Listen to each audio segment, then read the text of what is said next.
ವಾಕ್ಯವನ್ನು ಓದಿ ಕಥನೆ ಓದುತ್ತಾ ಅದರ ವಿಶೇಷವಾಗಿರ್ತಕ್ಕಂಥ ಸಂಗತಿಗಳನ್ನು ಗ್ರಹಿಸಿಕೊಳ್ಳಿಕ್ಕೆ ಅನೇಕ ಸಾರಿ ರಕ್ಷಕನೇ ನಮ್ಮ ಜ್ಞಾನಕ್ಕೆ ಅದು ನಿಲುಕದಂಥ ಒಂದು ಸ್ಥಿತಿ ಆಗಿರ್ತದೆ ಕಥನೆ. ಆದರೆ ನಿನ್ನ ಕೃಪೆ ಹಸ್ತವನ ಕಥನೆ ನಾವು ಪಡೆದುಕೊಳ್ಳುವಾಗ ನಿನ್ನಲ್ಲಿ ಬೇಡುವಾಗ ರಕ್ಷಕನೇ ಆ ಎಲ್ಲ ಶ್ರೇಷ್ಠವಾಗಿರ್ತಕ್ಕಂಥ ಆಶೀರ್ವಾದ ವಾಕ್ಯದ ಮೂಲಕವಾಗಿ ನಮಗೆ ದಯಪಾಲಿಸಿ ಕೊಡುತ್ತೇವಪ್ಪ. ಅದಕ್ಕಾಗಿ ಈ ಸಂದರ್ಭದಲ್ಲಿ ನಿನ್ನ ವಾಕ್ಯಗಳ ಕಥೆನ ಓದುವಾಗ ನಿನ್ನ ಆತ್ಮನ ಜ್ಞಾನ ತಿಳುವಳಿಕೆ ರಕ್ಷಕರು ಹೆಚ್ಚಾಗಿ ದಯಪಾಲಿಸಿಕೊಟ್ಟು ಆ ವಾಕ್ಯಗಳ ಕಥೆನ ನಾವು ಓದಿ ಧ್ಯಾನಿಸಿ ಅದನ್ನು ನಮ್ಮ ಜೀವಿತಕ್ಕೆ ಅಳವಡಿಸಿಕೊಂಡು ನಿನ್ನ ಕೃಪೆಯ ಮಾರ್ಗದಲ್ಲಿ ಸದಾಕಾಲ ಸಾಗಲಿಕ್ಕೆ ನಿನ್ನ ಕೃಪೆಯಿಂದ ನಮ್ಮನ್ನು ತುಂಬಿಸಿ ನಡೆಸೆಂಬುದಾಗಿ ನಿನ್ನ ದಿವ್ಯ ನಾಮದಲ್ಲಿ ಬಹಳ ವಿನಯವಾಗಿ ಬೇಡಿಕೊಳ್ಳುತ್ತೇವೆ ತಂದೆ.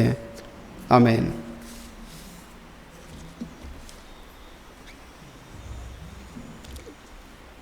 ಈ ಒಂದು ಸಮಯದಲ್ಲಿ ನಾವು ಆಗಲೇ ಓದಿ ಕೇಳಿಸಿಕೊಂಡಿರುವಂಥ ದೇವರ ವಾಕ್ಯದ ಕಡೆ ನಮ್ಮ ಗಮನವನ್ನು ತಿರಿಸೋಣ.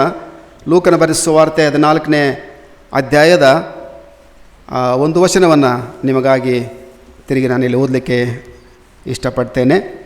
ಈ ವಾಕ್ಯದ ಒಂದು ಬೆಳಕಿನಲ್ಲಿ ನಮ್ಮನ್ನು ದೇವರ ವಾಕ್ಯದಲ್ಲಿ ನಾವು ಅದನ್ನು ಆಲೋಚನೆ ಮಾಡೋಣ. 11ನೇ ಒಂದು ವಚನವನ್ನು ನಾವು ಇಲ್ಲಿ ಆಲೋಚನೆಗೆ ತೆಗೆದುಕೊಳ್ಳೋಣ. ಲೂಕ 14ನೇ ಅಧ್ಯಾಯದ 11ನೇ ಒಂದು ವಚನ ಅದು ಹೀಗೆ ಬರೆಯಲ್ಪಟ್ಟಿದೆ.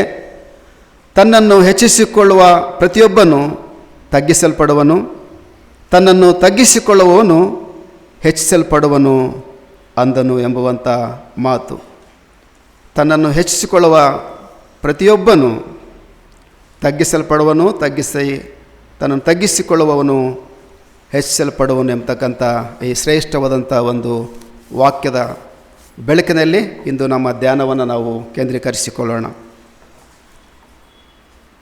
ತಗ್ಗಿಸಿಕೊಳ್ತಕ್ಕಂಥವನು ಹೆಚ್ಚಿಸಲ್ಪಡ್ತಾನೆ, ಹೆಚ್ಚಿಕೊಳ್ಳುವಂಥವನು ತಗ್ಗಿಸಲ್ಪಡ್ತಾನೆ ಎಂಬತಕ್ಕಂಥ ಈ ವಾಕ್ಯ ಪ್ರೇಯರೆ. ತಗ್ಗಿಸಿಕೊಳ್ಳುವವರ ಆಶೀರ್ವಾದಗಳು ಅದು ಅಸಖ್ಯವಾಗಿರ್ತಕ್ಕಂಥ ಆಶೀರ್ವಾದಗಳು ಆಗಿವೆ ಎಂಬುವಂಥದ್ದು ಸತ್ಯವೇದದಲ್ಲಿ ನಮಗೆ ತಿಳಿದು ಬರುವಂಥ ಒಂದು ಸಂಗತಿಯಾಗಿದೆ ಪ್ರಿಯರೇ. ಈ ತಗ್ಗಿಸಿಕೊಳ್ಳುವಂಥವರ ಆಶೀರ್ವಾದವನ್ನು ನಾವು ಬರೀ ನಮ್ಮ ಬಾಯಿ ಮಾತಿನಿಂದ ಅದನ್ನು ವರ್ಣಿಸಲಿಕ್ಕೆ ಸಾಧ್ಯವಿಲ್ಲ. ಅಷ್ಟು ವಿಶೇಷವಾದಂಥ ಒಂದು ಆಶೀರ್ವಾದ ತಗ್ಗಿಸಿಕೊಳ್ಳುವಂಥವರಿಗೆ ಇದೆ ಎಂಬುದಾಗಿ ದೇವರ ವಾಕ್ಯ ನಮಗೆ ಹೇಳ್ತದೆ ಪ್ರಿಯರೇ. ತಗ್ಗಿಸಿಕೊಳ್ಳೋದ್ರ ಮೂಲಕವಾಗಿ ಕೂಡ ಆಶೀರ್ವಾದ ಉಂಟಾ ಎಂಬುವಂಥ ವಿಷಯವನ್ನು ಅನೇಕರು ಆಲೋಚನೆ ಮಾಡ್ಬೋದು ಪ್ರಿಯರೇ. ತಗ್ಗಿಸಿಕೊಳ್ಳೋದ್ರ ಮೂಲಕವಾಗಿ ಆಶೀರ್ವಾದ ಉಂಟಾ ಎಂಬುದಾಗಿ ಆಲೋಚನೆ ಮಾಡ್ಬೋದು. ಆದರೆ ನಾವು ನಮ್ಮನ್ನು ಅನೇಕರು ತಿಳ್ಕೊಳ್ಬೋದು. ಅಂದರೆ ನಾವು ನಮ್ಮನ್ನು ತಗ್ಗಿಸಿಕೊಂಡ್ರೆ ನಮಗೆ ಯಾರೂ ಗೌರವ ಕೊಡುವುದಿಲ್ಲ, ಅದಕ್ಕೋಸ್ಕರವಾಗಿ ನಮ್ಮನ್ನು ತಗ್ಗಿಸಿಕೊಳ್ಬಾರ್ದು ಅಂತ ಅಂದ್ಕೊಳ್ತಾರೆ ಪ್ರಿಯರೇ. ನಮ್ಮನ್ನು ತಗ್ಗಿಸಿಕೊಂಡ್ರೆ ಯಾರೂ ಗೌರವ ಕೊಡೋದಿಲ್ಲ, ನಾವು ಒಂದು ವೇಳೆ ಒಂದು ಅಲಕ್ಷ್ಯ ಭಾವನೆಗೆ ನಾವು ಒಳಗಾಗ್ತೇವೆ ಅಂತಕ್ಕಂಥ ಒಂದು ಕೀಳರಿಮೆ ಅನೇಕರಲ್ಲಿ ಇರಲಿಕ್ಕೆ ಅದು ಸಾಧ್ಯ ಇದೆ ಪ್ರಿಯರೇ. ಆದರೆ ದೇವರ ವಾಕ್ಯ ನಮಗೆ ಹೇಳ್ತದೆ, ಸತ್ಯವೇದ ನಮಗೆ ಬೋಧಿಸ್ತದೆ ಏನಂದರೆ, ತಗ್ಗಿಸಿಕೊಳ್ಳುವವನಿಗೆ ಕರ್ತನ ಕೃಪೆ ಯಾವಾಗಲೂ ಇದೆ. ಕರ್ತನು ತನ್ನ ಕೃಪೆಯನ್ನು ತಗ್ಗಿಸಿಕೊಳ್ಳುವವರಿಗೆ ಯಾವಾಗಲೂ ನೀಡುತ್ತೇನೆ ಅಂತಕ್ಕಂಥ ವಾಗ್ದಾನ ಈ ಒಂದು ವಾಕ್ಯದಲ್ಲಿ ನಮಗೆ ತಿಳಿದು ಬರುವಂಥದ್ದಾಗಿದೆ ಪ್ರಿಯರೇ. ಅವನು ತಗ್ಗಿಸಿಕೊಂಡಾಗ ಅವನು ಹೆಚ್ಚಿಸಲ್ಪಡ್ತಾನೆ ಎಂಬತಕ್ಕಂಥ ವಿಶೇಷವಾದಂಥ ಸಂಗತಿ ಈ ವಾಕ್ಯದಲ್ಲಿ ನಾವು ನೋಡ್ತಾ ಇದ್ದೇವೆ ಪ್ರಿಯರೇ. ಲೌಕಿಕವಾಗಿರ್ತಕ್ಕಂಥ ಜನಗಳು ತಮ್ಮ ಆಸ್ತಿ, ಸಂಪತ್ತು, ಹಣ, ವಿದ್ಯೆ ಮತ್ತು ಕುಲ, ಜಾತಿ, ಭೇದ ಇವೆಲ್ಲವುಗಳಲ್ಲಿ ಅವರು ಹೆಮ್ಮೆಯನ್ನು ಪಟ್ಕೊಳ್ತಾರೆ ಪ್ರಿಯರೇ. ಎಲ್ಲದರಲ್ಲಿ ಹೆಮ್ಮೆಯನ್ನು ಪಟ್ಕೊಳ್ತಾರೆ. ಅಷ್ಟು ಮಾತ್ರವಲ್ಲ, ತಮ್ಮ ಮಕ್ಕಳ ವಿದ್ಯೆ, ತಮ್ಮ ಮಕ್ಕಳು ಗಳಿಸುವಂಥ ಹಣ ಮತ್ತು ಅವರ ಶ್ರೇಷ್ಠವಾಗಿರ್ತಕ್ಕಂಥ ಸ್ಥಾನಮಾನಗಳು, ಪರದೇಶದಲ್ಲಿದ್ದುಕೊಂಡು ಅವರು ಮಾಡ್ತಕ್ಕಂಥ ಸೇವೆ, ದೊಡ್ಡ ಉದ್ಯೋಗದಲ್ಲಿರ್ತಕ್ಕಂಥ ಸೇವೆ, ಇವೆಲ್ಲವುಗಳನ್ನು ಅನೇಕ ತಂದೆ ತಾಯಿಗಳು ತಾವು ಹೆಚ್ಚಳಪಡುವಂಥ ಮಾತ್ರವಲ್ಲ, ತಮ್ಮ ಮಕ್ಕಳ ವಿಷಯದಲ್ಲಿ ಕೂಡ ಅವರು ಹೆಚ್ಚಳದಿಂದ ಇರುವಂಥದ್ದನ್ನು ನಾವು ನೋಡ್ತಕ್ಕಂಥವ್ರು ಆಗಿದ್ದೇವೆ ಪ್ರೇಯರ್. ಆದರೆ ಆ ಹೆಚ್ಚಳಕ್ಕೆ, ಆ ಒಂದು ಪರಿಸ್ಥಿತಿಗೆ ನಡೆಸಿರ್ತಕ್ಕಂಥ ತಂದೆಯಾದ ದೇವರನ್ನೇ ಅನೇಕ ಸಾರಿ ಮರೆತು ಬಿಡ್ತಾರೆ ಪ್ರೇಯರ್. ತಮ್ಮ ಹೆಮ್ಮೆ ಹೆಚ್ಚಳಿಕೆಯಲ್ಲೇ ತಮ್ಮ ಜೀವನವನ್ನು ಕಳೀತಾರೆ ಹೊರತಾಗಿ ನಾವು ನಾವು ಮಾಡಿಕೊಂಡದ್ದು, ನಾವು ಓದಿ ನಾವು ಮುಂದೆ ಬಂದಿದ್ದೇವೆ, ನಾವು ಸಂಪಾದನೆ ಮಾಡಿದ್ದೇವೆ ಎಂಬುವಂಥ ಎಚ್ಚರದಲ್ಲಿ ತಮ್ಮ ಜೀವಿತನ ಕಳ್ತಾರೆ ಹೊರತಾಗಿ ಆ ಪರಿಸ್ಥಿತಿಗೆ ನಡೆಸ್ತಕ್ಕಂಥ ದೇವರನ್ನು ಅನೇಕ ಸಾರಿ ಮರೆತು ಬಿಡುವಂಥ ಸ್ಥಿತಿಗತಿಗಳು ಜನರಲ್ಲಿ ಉಂಟೆಂಬುದಾಗಿ ನೋಡ್ತಕ್ಕಂಥವ್ರು ಆಗಿದ್ದೇವೆ ಪ್ರೇಯರ್. ಆದರೆ ದೇವರ ವಾಕ್ಯ ಹೇಳುವಂಥದ್ದು ಏನಂದರೆ, ನಿನ್ನನ್ನು ತಗ್ಗಿಸಿಕೊಳ್ಳುವಾಗ ನೀನು ಹೆಚ್ಚಿಸ್ತಿ, ಹೆಚ್ಚಳಪಡುತ್ತಿ ಎಂಬುದಾಗಿ ಕರ್ತನೆ. ನಾನು ಇನ್ನೂ ನೀನು ತಗ್ಗಿಸಿಕೊಳ್ಳುವಾಗ ನಿನ್ನನ್ನು ಇನ್ನೂ ಸಹ ಒಂದು ಉನ್ನತವಾದಂಥ ಸ್ಥಿತಿಗೆ ನಿನ್ನನ್ನು ತೆಗೆದುಕೊಂಡು ಹೋಗ್ತಾನೆ ಎಂಬುದಾಗಿ ಈ ಒಂದು ವೇದವಾಕ್ಯ ನಮಗೆ ತಿಳಿಸುವಂಥದ್ದಾಗಿದೆ ಪ್ರೇಯರ್. ಅಬ್ರಹಾಂ ಲಿಂಕನ್ ಎಂಬತಕ್ಕಂಥ ಅಮೆರಿಕದ ಒಬ್ಬ ಅಧ್ಯಕ್ಷ, ಆಗಿನ ಕಾಲದಿದ್ದಂಥ ಒಬ್ಬ ಅಧ್ಯಕ್ಷನ ವಿಷಯದಲ್ಲಿ ಎಲ್ಲರೂ ಕೂಡ ನಾವು ತಿಳಿದುಕೊಂಡಂಥವ್ರು ಆಗಿದ್ದೇವೆ. ಅಬ್ರಹಾಂ ಲಿಂಕನ್ನು ಯಾರಂದರೆ ಅವನು ಅಮೆರಿಕದ ಒಬ್ಬ ಪ್ರೆಸಿಡೆಂಟ್ ಆಗಿದ್ದ ಎಂಬುದಾಗಿ ನಮಗೆಲ್ಲ ಗೊತ್ತಿರುವಂಥ ಒಂದು ಸಂಗತಿ ಪ್ರೇಯರ್. ಈ ಒಂದು ಅಬ್ರಹಾಂ ಲಿಂಕನ್ನು ತಾನು ಆ ರಾಷ್ಟ್ರಪತಿ ಉದ್ಯೋಗದಲ್ಲಿದ್ದಾಗಲೂ ಸಹ ಅಥವಾ ಪ್ರೆಸಿಡೆಂಟ್ ಉದ್ಯೋಗದಲ್ಲಿದ್ದಾಗಲೂ ಕೂಡ ಅವನು ತನ್ನ ಒಂದು ತಗ್ಗಿಸಿಕೊಳ್ಳುವಿಕೆಯನ್ನು ಯಾವಾಗಲೂ ತನ್ನ ಜೀವನದಲ್ಲಿ ಅದನ್ನು ಅಳವಡಿಸಿಕೊಂಡಿದ್ದ ಎಂಬುದಾಗಿ ನಮಗೆ ತಿಳಿದು ಬರ್ತಕ್ಕಂಥದ್ದಾಗಿದೆ ಪ್ರೇಯರ್. ಭಾಳ ಸರಳವಾದಂಥ ವ್ಯಕ್ತಿ, ಸರಳವಾದಂಥ ಜೀವನ ಮಾಡ್ತಕ್ಕಂಥ ವ್ಯಕ್ತಿ ಅಬ್ರಹಾಂ ಲಿಂಕನ್ ಆಗಿದ್ದನೆಂಬುದಾಗಿ ನಮಗೆ ಆ ಚರಿತ್ರೆಯಲ್ಲಿ ತಿಳಿದು ಬಂದದ್ದಾಗಿದೆ ಪ್ರೇಯರ್. ಅವನು ತಾನು ಒಂದು ಕೀಳಾದಂಥ ಒಂದು ಪರಿಸ್ಥಿತಿಯಿಂದ ಅವನು ಹೆಚ್ಚಿಸಲ್ಪಟ್ಟಂಥವನು, ಭಾಳ ಬಡತನದಿಂದ ಮುಂದೆ ಬಂದು ಹೆಚ್ಚಿಸಲ್ಪಟ್ಟಂಥವನು ದೇವರವನ್ನ ಉನ್ನತವಾದಂಥ ಸ್ಥಿತಿಗೆ ನಡೆಸಿದ್ದಾನೆ ಪ್ರಿಯ. ಅದಕ್ಕೋಸ್ಕರವಾಗಿ ತನ್ನ ಇಂದಿನ ಜೀವಿತವನ್ನು ಅವನು ಎಂದೂ ಸಹ ಮರೆತು ಹೋಗಲಿಲ್ಲ ಪ್ರಿಯರೇ. ತಾನು ಎಂಥ ಸ್ಥಿತಿಯಿಂದ ಬಂದಿದೆ ಅಂತಕ್ಕಂಥ ಅವನು ರಾಷ್ಟ್ರಪತಿ ಉದ್ಯೋಗದಲ್ಲಿದ್ದಾಗಲೂ ಸಹ ಅವನು ಅದನ್ನು ಮರೆತು ಹೋಗಲಿಲ್ಲ ಪ್ರಿಯರೇ. ಅದಕ್ಕೋಸ್ಕರವಾಗಿ ಅವನು ಆ ಒಂದು ಸ್ಥಿತಿಯಿಂದ ಬಂದಿರತಕ್ಕಂಥ ಕಾರಣದಿಂದ ಅವನು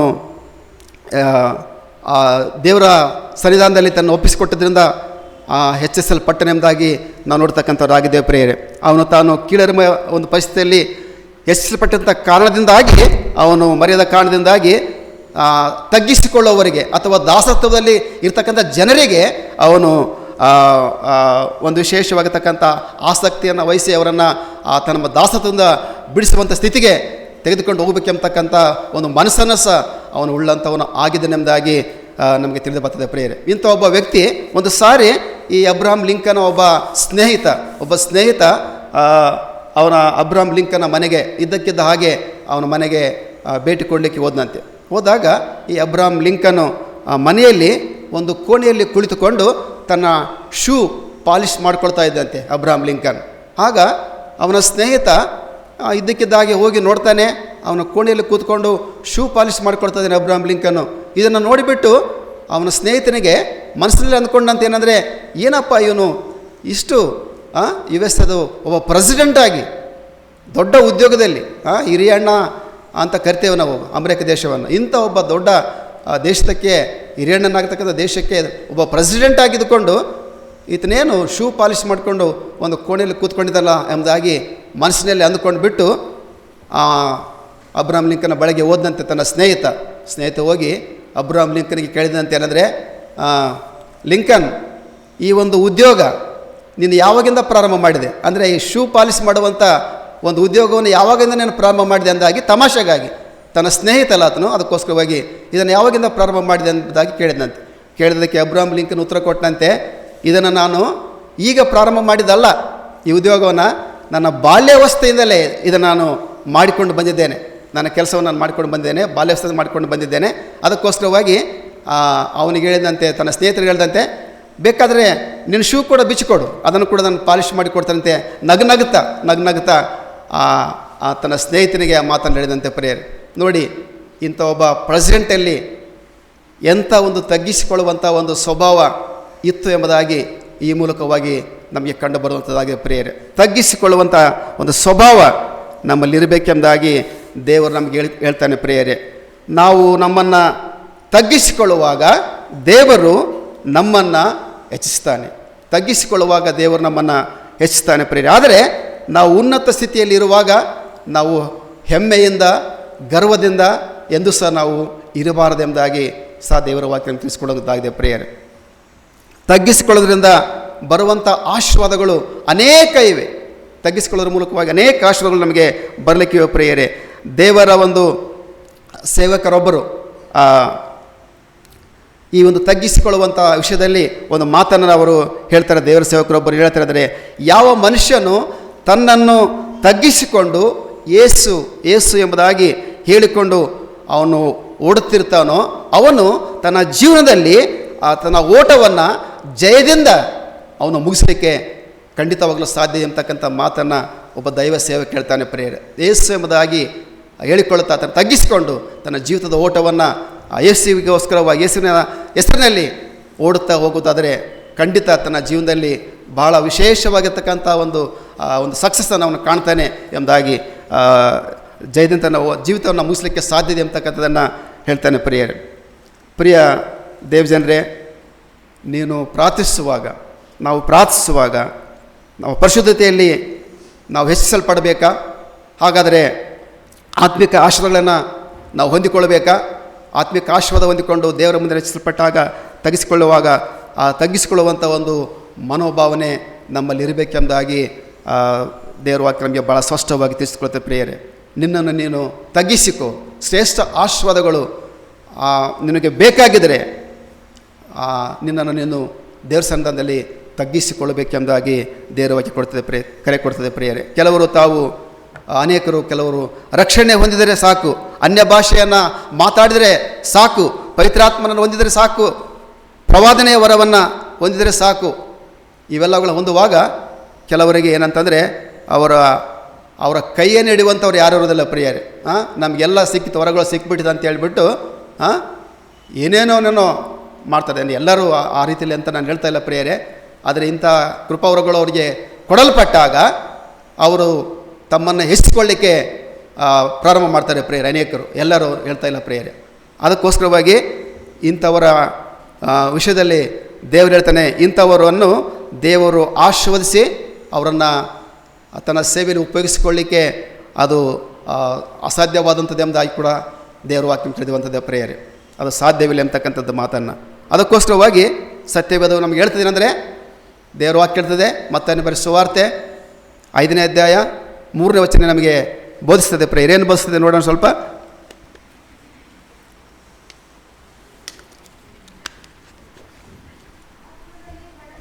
ಆತ್ಮದಲ್ಲಿ ಬಡವರಾಗಿರುವವರು ಧನ್ಯರು, ಪರಲೋಕ ರಾಜ್ಯ ಇವರದೇ.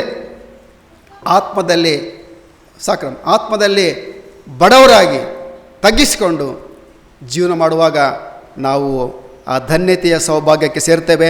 ಪರಲೋಕ ರಾಜ್ಯ ನಮ್ಮದಾಗ್ತದೆ ಎಂಬತಕ್ಕಂಥ ಸತ್ಯವನ್ನು ನಾವೆಂದಿಗೂ ಸಹ ಮರೆದಿರೋಣ ಪ್ರಿಯರೇ.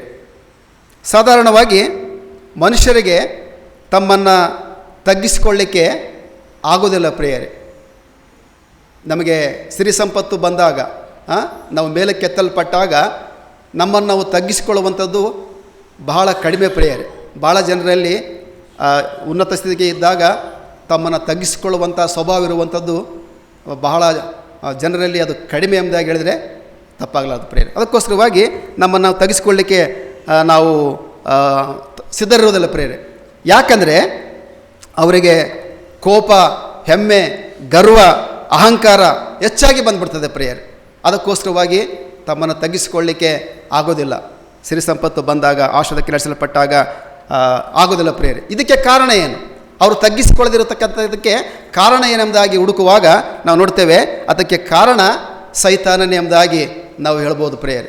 ಸೈತಾನ ಅದಕ್ಕೆ ಕಾರಣನಾಗಿದ್ದಾನೆ ಪ್ರಿಯರೇ. ಸೈತಾನನಂತೆ ಹೆಮ್ಮೆಯುಳ್ಳಂಥವರು ಈ ಲೋಕದಲ್ಲಿ ಯಾರೂ ಸಹ ಇಲ್ಲ. ಅವರಷ್ಟು ಹೆಮ್ಮೆ, ಗರ್ವ, ಅಹಂಕಾರ ಉಳ್ಳಂಥವರು ಯಾರೂ ಸಹ ಇಲ್ಲ ಪ್ರಿಯರೇ. ಅದೇ ಗುಣಗಳು ಉನ್ನತವಾದ ಸ್ಥಿತಿಗೆ ಬಂದಿರತಕ್ಕಂಥ ಅನೇಕರಲ್ಲಿ ಆ ಗುಣಗಳು ಖಂಡಿತವಾಗಿ ಬರಲಿಕ್ಕೆ ಅದು ಸಾಧ್ಯ ಇದೆ ಪ್ರಿಯರೇ. ಅವನನ್ನು ದೇವರು ನಾವು ನೋಡ್ತಕ್ಕಂಥವ್ರಾಗಿದ್ದೇವೆ. ಈ ಸೈತಾನನನ್ನು ನಾವು ನೋಡುವಾಗ ಅವನ ಗುಣಗಳೇ ನಮಗೆ ಯಾಕೆ ಬರ್ತವೆ ಎಂಬುದಾಗಿ ಸ್ವಲ್ಪ ಆಲೋಚನೆ ಮಾಡುವಾಗ, ಗರ್ವ, ಹೆಮ್ಮೆ, ಅಹಂಕಾರಗಳು ಯಾಕೆ ಬರ್ತವೆ ಎಂಬುದಾಗಿ ನಾವು ನೋಡುವಾಗ ಅವು ಸೈತಾನನ ಗುಣಗಳೆಂಬುದಾಗಿ ನೋಡ್ತಕ್ಕಂಥವ್ರು ಆಗಿದ್ದೇವೆ. ದೇವರು ಈ ಸೈತಾನನನ್ನು ಭಾಳ ಸುಂದರವಾಗಿ ಅವನನ್ನು ಉಂಟು ಮಾಡಿ, ಸೈತಾನನು ಈಗ ಸೈತಾನನು, ಆಗ ದೇವರ ಸನ್ನಿಧಾನದಲ್ಲಿ ಒಬ್ಬ ಒಳ್ಳೆಯ ದೂತ ಅವನು. ಅದಕ್ಕೋಸ್ಕರವಾಗಿ ದೇವರು ಈ ಸೈತಾನನ್ನು ಭಾಳ ಸುಂದರವಾಗಿ ಉಂಟು ಮಾಡಿ ದೇವರನ್ನು ಆರಾಧಿಸೋಕ್ಕೋಸ್ಕರವಾಗಿ ಅವನನ್ನು ಆರಿಸಿಕೊಂಡ. ಸೈತಾನನನ್ನು ದೇವರು ಭಾಳ ಸುಂದರವಾಗಿ ಸೃಷ್ಟಿ ಮಾಡಿ ಉಂಟು ಮಾಡಿ ತನ್ನ ಮಹಿಮೆಗೋಸ್ಕರವಾಗಿ ಅವನನ್ನು ಉಪಯೋಗ ಮಾಡಿಕೊಳ್ಬೇಕೆಂತಾಗಿ ತನ್ನ ಸನ್ನಿಧಾನದಲ್ಲಿ ಆರಾಧಿಸೋಕ್ಕೋಸ್ಕರವಾಗಿ ಆ ದೂತನನ್ನು ದೇವರು ತನ್ನ ಸನ್ನಿಧಾನದಲ್ಲಿ ಇಟ್ಟುಕೊಂಡ ಎಂಬುದಾಗಿ ನೋಡ್ತಕ್ಕಂಥವರಾಗಿದ್ದೇವೆ.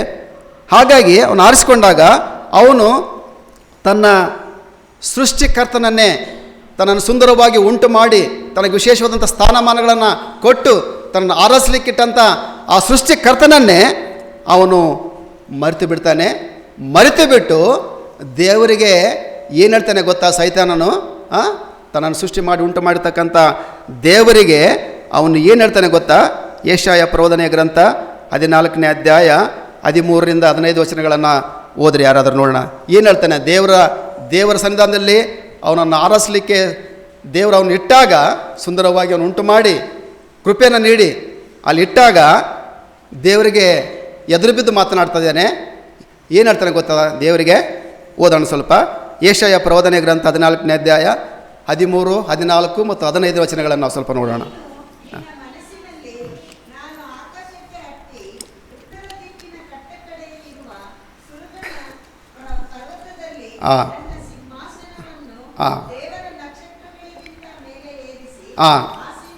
ಸ್ವಲ್ಪ ತಡೀರಮ್ಮ, ಸ್ವಲ್ಪ ತಡೀರಿ. ಇಲ್ಲಿ ದೇವರು ನೋಡಿ ಇವನನ್ನು ಉನ್ನತವಾದಂಥ ಸ್ಥಿತಿಗೆ ಇಟ್ಟು ಸುಂದರವಾಗಿ ಸೃಷ್ಟಿ ಮಾಡಿ ತನ್ನನ್ನು ಆರಿಸಲಿಕ್ಕಿಟ್ಟಂಥ ಸಂದರ್ಭದಲ್ಲಿ ಇವನಿಗೆ ಹೆಮ್ಮೆ, ಅಹಂಕಾರ ಎಲ್ಲ ಬಂದುಬಿಟ್ಟು ದೇವರ ಸನ್ನಿಧಾನದಲ್ಲೇ ಇದ್ದಂಥ ವ್ಯಕ್ತಿ ಅಲ್ಲಿ ಮಾತಾಡ್ತಾ ಇದ್ದಾನೆ. ದೇವರ ಸನ್ನಿಧಾನದಲ್ಲಿ ಮಾತಾಡ್ತಾ ಇದ್ದಾನೆ. ನಾನು ಏನು ಮಾಡ್ತಾ ಇದ್ದೇನೆ ಅಂದರೆ, ನಾನು ಆಕಾಶಕ್ಕೆ ಹತ್ತಿ ಉತ್ತರ ದಿಕ್ಕಿನ ಕಟ್ಟ ಕಡೆ ಇರುವ ಸುರಗಣ ಪರ್ವತದಲ್ಲಿ ನನ್ನ ಸಿಂಹಾಸವನ್ನು ದೇವರ ನಕ್ಷತ್ರಗಳಿಗಿಂತ ಮೇಲೆ ಏರಿಸಿ ಆಸೀನನಾಗಿಬಿಡ್ತೇನೆ. ನೋಡಿ ಎಷ್ಟು ಸೊಕ್ಕು ಬಂತು ನೋಡ್ರಿ ಇವನಿಗೆ. ದೇವರು ಇಟ್ಟಂಥದ್ದು ಅವನಿಗೆ ಏನಂದರೆ, ಆರಾಧಿಸಿ ಸ್ತುತಿಸಿ ಕೊಂಡಾಡಲಿಕ್ಕೆ ಇಟ್ಟಾಗ ಅದನ್ನು ಬಿಟ್ಟುಬಿಟ್ಟು ಅಹಂಕಾರ, ಕೊಬ್ಬು ಇವನಿಗೆ ಬಂದಾಗ ದೇವರ ಸನ್ನಿಧಾನದಲ್ಲಿ ಇದ್ದಂಥ ಇವನು ಈ ರೀತಿಯಲ್ಲಿ ಮಾತಾಡ್ತಿದ್ದಾನೆ. ದೇವರಿಗೆ ಮಾತಾಡ್ತಿದ್ದಾನೆ, ನಾನೇನು ಮಾಡ್ತಾನೆ? ನಾನು ನನ್ನ ಸಿಂಹಾಸನವನ್ನು ದೇವರ ನಕ್ಷತ್ರಗಳಿಗಿಂತ ಮೇಲೆ ಏರಿಸಿಬಿಟ್ಟು ಅಲ್ಲಿ ಏನು ಮಾಡ್ತೇನೆ? ಕೂತ್ಕೊಂಡು ಬಿಡ್ತೇನೆ. ನೋಡಿ, ದೇವರೇನು ಇದೆಲ್ಲ ಸೃಷ್ಟಿ ಮಾಡಿ ಎಲ್ಲ ಮಾಡಿದಾನಲ್ಲ, ಇದಕ್ಕಿಂತ ಹೆಚ್ಚಾಗಿ ಮಾಡಿಬಿಟ್ಟು ಆತ ನಕ್ಷತ್ರಕ್ಕಿಂತ ಹೆಚ್ಚಾಗಿ ಮಾಡಿಕೊಂಡು ಆ ಆಸೀನದ ಮೇಲೆ ಕೂತ್ಕೊಂಡ್ಬಿಡ್ತೇನೆ. ಆ ಸೀಟಿನ ಮೇಲೆ ದೇವ್ರಿಗಿಂತ ಮೇಲೆ ಕೂತ್ಕೊಂಡ್ಬಿಡ್ತೇನೆ ಅಂತ ಇವನು ಕೊಬ್ಬಿನಿಂದ, ಸೊಕ್ಕಿನಿಂದ ದೇವ್ರ ಮುಂದೆ ಹೇಳ್ತಾನೆ. ಮುಂದೆ ಹೋದಮ್ಮ. ಉನ್ನತ ಮೇಘ ಮಂಡಲದ ಮೇಲೆ ಏರಿ ಉನ್ನತೋನ್ನತನಿಗೆ ಸರಿಸಮಾನಾಗಿ ಬಿಡ್ತೇನೆ. ಉನ್ನತವಾದಂಥ ಮಟ್ಟಕ್ಕೇರಿಬಿಟ್ಟು ಉನ್ನತೋನ್ನತವಾಗಿರ್ತಕ್ಕಂಥ ಸೃಷ್ಟಿಕರ್ತನಾಗಿರ್ತಕ್ಕಂಥ ಆ ದೇವರಿಗೆ ನಾನು ಸರಿಸಮಾನಾಗಿಬಿಡ್ತೇನೆ. ಎಷ್ಟು ಕೊಬ್ಬು ಬಂತು ನೋಡ್ರಿ ಇವನಿಗೆ. ದೇವರು ಅವನನ್ನು ಈ ರೀತಿಯಲ್ಲಿ ಇಟ್ಟು ಆಶೀರ್ವಾದ ಮಾಡಿ ನಡೆಸಿಕೊಂಡು ಬಂದಾಗ ಇವನು ದೇವರಿಗೆ ತಿರುಗಿ ಬಿದ್ದು ಇಂಥ ಮಾತುಗಳನ್ನು ದೇವ್ರ ಮುಂದೆ ಸೈತಾನನ್ನು ಆಡ್ತಾ ಇದ್ದಾನೆ ಪ್ರೇರೆ. ಅದಕ್ಕೋಸ್ಕರವಾಗಿ ಜನಗಳಿಗೆ ಉನ್ನತ ಸ್ಥಿತಿಗೆ ಬಂದಾಗ ಅವರಿಗೆ ಅಹಂಕಾರ, ಕೊಬ್ಬು ಬರುವಂಥದ್ದಕ್ಕೆ ಇದೇ ಕಾರಣಕ್ಕೆ ಅಂತ ನಾನು ಹೇಳ್ತಾ ಇದ್ದೇನೆ ಪ್ರಿಯರೇ. ಇದೇ ಕಾರಣಕ್ಕಾಗಿ ಬರ್ತದೆ ಪ್ರಿಯರೇ. ಸೈತಾನನ ಗುಣಗಳು ನಮ್ಮಲ್ಲಿ ಬಂದುಬಿಡ್ತವೆ ಪ್ರಿಯರೇ. ನಮಗೆ ಒಂದು ಸ್ಥಾನಮಾನಗಳು ಸಿಕ್ಕಾಗ ಇಂಥ ಸ್ಥಿತಿಗಳು, ಗುಣಗಳು ನಮಗೆ ಬರ್ತವೆ. ಇದು ಸೈತಾನನ ಗುಣನೇ ನಮಗೆ ಬರುವಂಥದ್ದು. ಅದಕ್ಕೋಸ್ಕರವಾಗಿ ಇವನು ಅಲ್ಲಿ ಇದ್ದು ಬಿಟ್ಟು ಅವನು ಉನ್ನತವಾದಂಥ ದೇವರಿಗೆ ನಾನು ಸರಿಸಮಾನವಾಗಿ ಇದ್ದು ಬಿಡ್ತೇನೆ ಎಂಬುದಾಗಿ ಹೇಳಿಕೊಡ್ತಾ ಇದ್ದೇನೆ ಪ್ರಿಯರೇ. ಆದರೆ ಮುಂದೆ ಹೋದಮ್ಮ. ಆದರೆ ನೀನು ಪಾತಾಳಕ್ಕೆ, ಅಧೋಲೋಕದ ಅಗಾಧ ಸ್ಥಳಗಳಿಗೆ ತಳ್ಳಲ್ಪಡ್ತಿದ್ದಿ. ನೋಡಿ, ದೇವರು ಇವನನ್ನು ಪರಿಗಣಿಸಿ ಪ್ರೀತಿ ಮಾಡಿ ಆಶೀರ್ವದಿಸಿ ಸುಂದರವಾಗಿ ಸೃಷ್ಟಿಸಿ ತನ್ನನ್ನು ಆರಿಸಲಿಕ್ಕೆ ಇಟ್ಟಿರ್ತಕ್ಕಂಥ ಇವನಿಗೆ ಇಷ್ಟು ಅಹಂಕಾರ, ಕೊಬ್ಬು, ಹೆಮ್ಮೆ ಬರಬೇಕಾಗಿದ್ರೆ ದೇವ್ರ ಮೇಲೆ ನಾನು ಇದ್ದು ಬಿಡ್ತೇನೆ, ಆಸನ ದೇವ್ರ ಮೇಲೆ ನಾನು ಕೂತ್ಕೊಂಡು ಬಿಡ್ತೇನೆ ಅಂತ ಹೇಳುವಂಥ ಇವನಿಗೆ ದೇವ್ರು ಸುಮ್ಮನೆ ಬಿಡ್ತಾನ್ರ? ಸುಮ್ಮನೆ ಬಿಟ್ಬಿಡ್ತಾನ? ತಾನು ಉಂಟು ಮಾಡಿದಂಥ ಸೃಷ್ಟಿಯನ್ನು ತನಗೆ ತಿರುಗಿ ಬಿದ್ದಾಗ ಸುಮ್ಮನೆ ಬಿಡ್ತಾನ? ಎಂದೂ ಬಿಡೋದಿಲ್ಲ ಪ್ರಿಯ. ಯಾರನ್ನು ಬಿಟ್ಟಾನೆ ದೇವ್ರು? ತಿರುಗಿ ಬಿದ್ದಂಥ ದೇವ್ರನ್ನ ಯಾರನ್ನು ಬಿಟ್ಟಾರೆ? ನೋವನ ಕಾಲದಲ್ಲಿ ಎಲ್ಲರೂ ದೇವ್ರನ್ನ ಮರೆತು ಬೆಳೆಸುವಾಗ ಎಲ್ಲರನ್ನು ನಾಶ ಮಾಡಿಬಿಟ್ಟ. ಸುಮ್ಮನೆ ಬಿಡ್ತಾನ ದೇವರು? ಇವನು ಸುಮ್ಮನೆ ಬಿಡ್ತಾನ ದೂತನ್ನ? ಆಗೋಸ್ಕರವಾಗಿ ಹೇಳ್ತಾನೆ, ದೇವ್ರು ಹೇಳ್ತಾನೆ, ನೀನು ಪಾತಾಳಕ್ಕೆ, ನೀನು ಅಹಂಕಾರದಿಂದ ನಿನ್ನ ಮಾತುಗಳು ಆಡ್ತಾ ಇದೆಯಲ್ಲ, ಅದಕ್ಕೋಸ್ಕರವಾಗಿ ದೇವರು ಅವನಿಗೆ ಹೇಳುವಂಥದ್ದು, ನೀನೇನೆಂದರೆ ಉನ್ನತವಾದಂಥ ಆಕಾಶ ಸ್ಥಾನದಲ್ಲಿ ಇರೋದಿಲ್ಲ, ಪಾತಾಳಕ್ಕೆ ನಿನ್ನನ್ನು ತಳ್ಳಿಬಿಡ್ತೇನೆ, ಪಾತಾಳಕ್ಕೆ ನಾನು ತಳ್ಳಿಬಿಡ್ತೇನೆ, ಅದೋ ಲೋಕದ ಅಗದ ಸ್ಥಳಗಳಿಗೆ ನಿನ್ನನ್ನು ದಬ್ಬಿಸಿಬಿಡ್ತೇನೆ, ತಳ್ಳಿಬಿಡ್ತೇನೆ ಅಂತ ದೇವರು ಕೋಪದಿಂದ ಇವನನ್ನು ತಳ್ಳಿಬಿಟ್ಟಿದ್ದಾನೆ ಪ್ರಿಯರೇ. ಅದಕ್ಕೋಸ್ಕರವಾಗಿ ನಮಗೆ ಹೆಚ್ಚಾಗತಕ್ಕಂಥ ಸ್ಥಾನಮಾನಗಳು ಬರುವಾಗ ನಾವೇನೆಂದರೆ ತಗ್ಗಿಸಲ್ಕೊಳ್ಳುವಂಥ ಮನೋಭಾವನೆಯನ್ನು ನಾವು ಹೊಂದಿಕೊಂಡಂಥವ್ರು ಆಗಿರಬೇಕೆಂದಾಗಿ ದೇವರ ವಾಕ್ಯ ನಮಗೆ ಭಾಳ ಸ್ಪಷ್ಟವಾಗಿ ತಿಳಿಸ್ತಾ ಇದೆ ಪ್ರಿಯರೇ. ನಂತರದಲ್ಲಿ ಇವನು ಈ ಸೈತಾನನು ಕೆಳಗೆ ದಬ್ಬಲ್ಪಟ್ಟ, ಪಾತಾಳಕ್ಕೆ ಅವನು ದಬ್ಬಲ್ಪಟ್ಟ ಎಂದು ನೋಡ್ತಕ್ಕಂಥವ್ರಾಗಿದ್ದೇವೆ. ಅವನು ಕೆಳಗೆ ದಬ್ಬಲ್ಪಟ್ಟಂಥ ಸೈತಾನನು, ತಳ್ಳಲ್ಪಟ್ಟ ಸೈತಾನನು ತನ್ನ ಹೆಮ್ಮೆತನವನ್ನು ಬಿಟ್ಟು ಬಿಡಲಿಲ್ಲ. ಪಾತಾಳದಲ್ಲಿ ಹೋದ್ರು ಸಹ, ಅವನು ನರಕದಲ್ಲಿ ಇಳಿದು ಬಂದರೂ ಸಹ ಬಿಡಲಿಲ್ಲ. ಹುಟ್ಟುಗುಣ ಸುಟ್ಟರು ಹೋಗೋದಿಲ್ಲ ಅಂತ ಹೇಳ್ತಾರಲ್ರಿ, ಹಂಗೆ ಹೇಳ್ತಾರೆ, ಒಂದು ಗಾದೆ ಹೇಳ್ತಾರೆ. ಹಾಗಾಗಿ ಇವನ ಗುಣ ಅಲ್ಲಿ ಪಾತಾಳದಿಂದ ಮೇಲೆಯಿಂದ ಆ ಪರಲೋಕದಿಂದ ತಳ್ಳಲ್ಪಟ್ಟರೂ ಕೂಡ ಅವನ ಗುಣ ಸ್ವಭಾವಗಳು, ಆ ಗರ್ವ ಹೆಮ್ಮೆ ಇವನನ್ನು ಬಿಟ್ಟು ಹೋಗಲಿಲ್ಲ ಪ್ರಿಯರೇ. ಆ ಗುಣಗಳನ್ನು ಅವನು ಹಿಡ್ಕೊಂಡೇ ಬಂದ ಪ್ರಿಯರೇ. ಅವನು ಪಾತಾಳಕ್ಕೆ ದಬ್ಬಲ್ಪಟ್ಟಾಗ, ಕೆಳಗೆ ದಬ್ಬಲ್ಪಟ್ಟಾಗಲೂ ಸಹ ಆ ಗುಣಗಳನ್ನು ಪಡೆದುಕೊಂಡು ಬಂದಿದ್ದಾನೆ. ಇಂದಿಗೂ ಕೂಡ ಆ ಹೆಮ್ಮೆಯನ್ನು ಮನುಷ್ಯರಲ್ಲಿ ಬಿತ್ತುತ್ತಾ ಇದ್ದಾನೆ.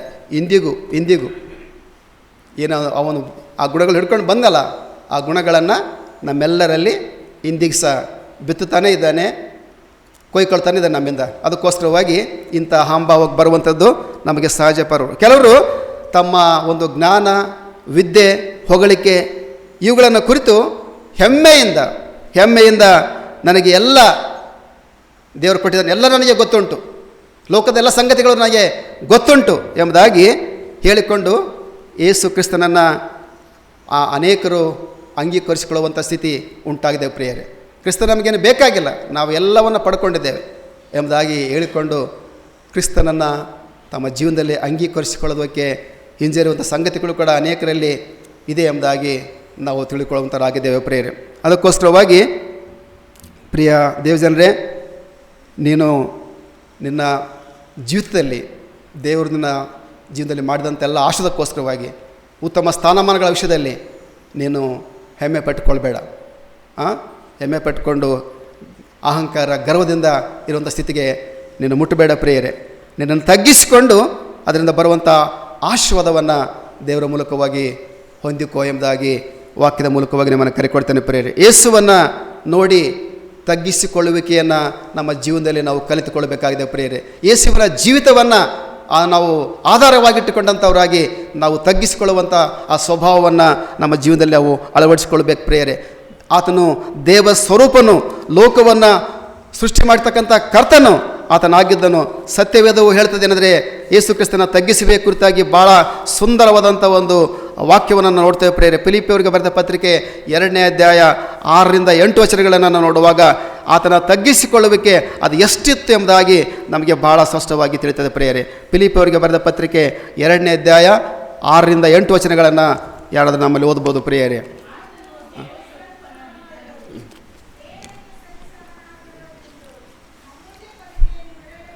ಆತನು ದೇವರ ಸ್ವರೂಪನಾಗಿದ್ದರೂ ದೇವರಿಗೆ ಸರಿ ಸಮಾನನಾಗಿದ್ದೇನೆಂಬುವಂಥ ಆ ಪದವಿಯನ್ನು ಆತನು ಬಿಡಲೊಲ್ಲೆನೆಂಬುದಾಗಿ ಎಣಿಸದೆ, ಓದಮ್ಮ, ತನ್ನನ್ನು ಬರಿದು ಮಾಡಿಕೊಂಡು ದಾಸನ ರೂಪವನ್ನು ಧರಿಸಿಕೊಂಡು ಮನುಷ್ಯರಿಗೆ ಆತನು ಸದೃಶನಾಗತಕ್ಕಂಥ ತಂದೆಯಾಗಿದ್ದಾನೆ. ಮುಂದೆ ಹೋದ್ರೆ ಹೀಗೆ ಆತನು ಆಕಾರದಲ್ಲಿ ಮನುಷ್ಯನಾಗಿ ಆತನು ಕಾಣಿಸಿಕೊಂಡಿದ್ದಾಗ ತನ್ನನ್ನು ತಗ್ಗಿಸಿಕೊಂಡು ಮರಣವನ್ನು, ಅಂದರೆ ಶಿಲುಬೆಯ ಮರಣವನ್ನಾದರೂ ಒಂದು ವಸ್ತ್ರ ಮಟ್ಟಿಗೆ ದೇವರಿಗೆ ವಿಧೇಯನಾದ ಎಂಬುದಾಗಿ ನೋಡ್ತಕ್ಕಂಥವ್ರು ಆಗಿದೆ. ಮಹಿಮಾ ಪದವಲ್ಲಿರುವಾಗಲೂ ಅದನ್ನು ಬಿಡಲಲ್ಲಿರುವುದಾಗಿ ಎಣಿಸಿದೆ. ತನ್ನನ್ನು ಬರಿದು ಮಾಡಿಕೊಂಡು ದಾಸನ ರೂಪವನ್ನು ಧರಿಸಿಕೊಂಡು ಆತನು ಮಾನವನಾಗಿ ಲೋಕಕ್ಕೆ ಬಂದ. ಅಷ್ಟು ಮಾತ್ರವಲ್ಲ, ಮಾನವನಾಗಿ ಲೋಕಕ್ಕೆ ಬಂದ ಮೇಲೆ ಆತನು ತನ್ನ ಆಕಾರದಲ್ಲೇನೋ ಮನುಷ್ಯನಾಗಿ ಆತನು ಕಾಣಿಸಿಕೊಂಡ. ಆತನು ದೇವರ ಮಗನೇ ಆಗಿದ್ದಾಗಲೂ ಕೂಡ ಆಕಾರದಲ್ಲಿ ಮನುಷ್ಯನಾಗಿ ಕೊಂಡಿದ್ದಾಗ ತನ್ನನ್ನು